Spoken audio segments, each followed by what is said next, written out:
this. Portable power station.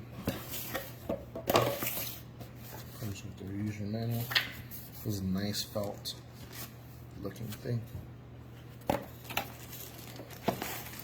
It's honestly a lot smaller than I expected.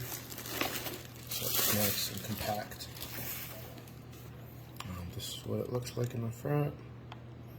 So, nice bright light. Ooh, even brighter.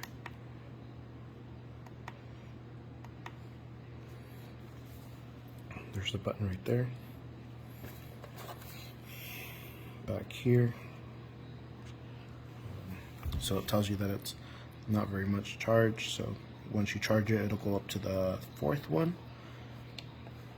You can turn it off there, turn it on there. This is for 12 volt. This is to turn this one on. There's USB 1, USB 2.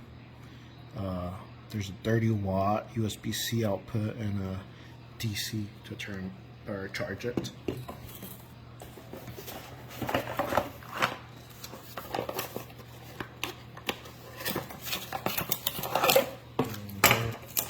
It's just the charger. So you have a car charger and a 12 volt charger.